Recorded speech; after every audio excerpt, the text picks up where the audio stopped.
Take a look at these two sets of lines. What are they? What do they mean?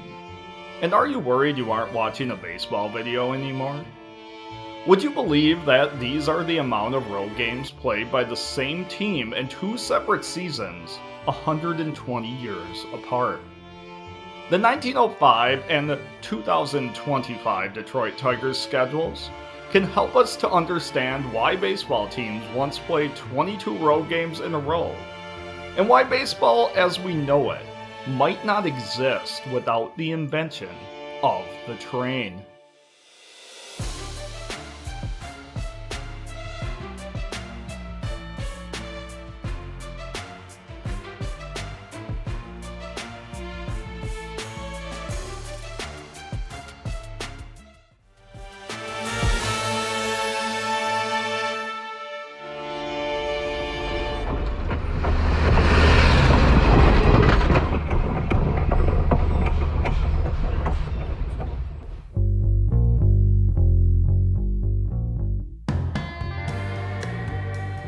The 1905 Detroit Tigers finished their season by playing their final 22 games on the road.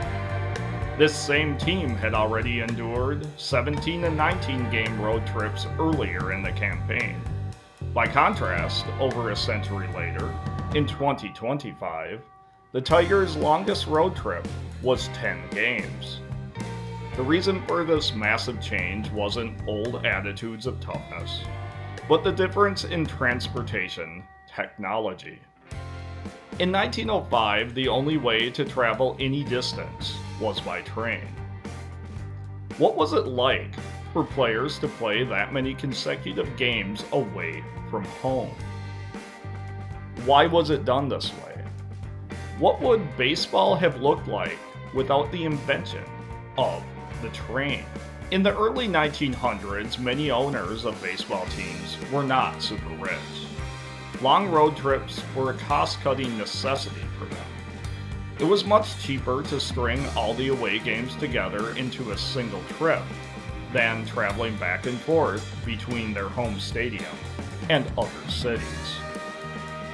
You might be surprised to learn that by 1905, this practice of baseball team shuttling had been going on for close to 50 years.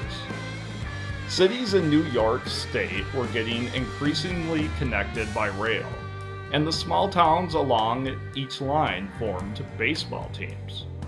The Transcontinental Railroad opened in 1869, and that same year, the first openly professional baseball team was founded in Cincinnati. Right away, teams were traveling from one city to the next by a train to play each other. All this intermingling of professional teams meant that the rules of the game started to become standardized. It could be argued that baseball would have never become America's pastime if it wasn't for train travel. By 1900, players spent a lot of time together on the railroads. Because most games took place in the summer, there were times when train travel could be quite miserable in the AC-free passenger trains. The players and beat reporters that traveled with them would open the windows and oftentimes get everything covered in dust. Even though it wouldn't necessarily be considered luxurious by today's standards, there was something special about baseball in the golden age of train travel. Teammates would get to know each other very well between all the shared meals and card games that came from traveling in the same space for 24 to 36 hours at a time.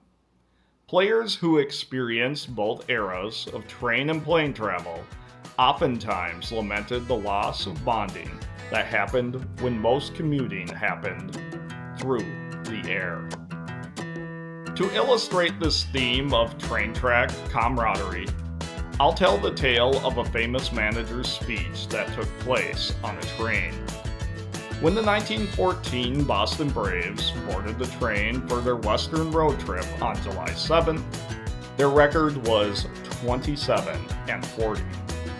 Their manager, George Stallings, was very mad about his players' lack of effort. He walked up and down the aisle and told them that they were pathetic and they couldn't beat a group of women wearing winter jackets. The players all banded together and decided that they could play better.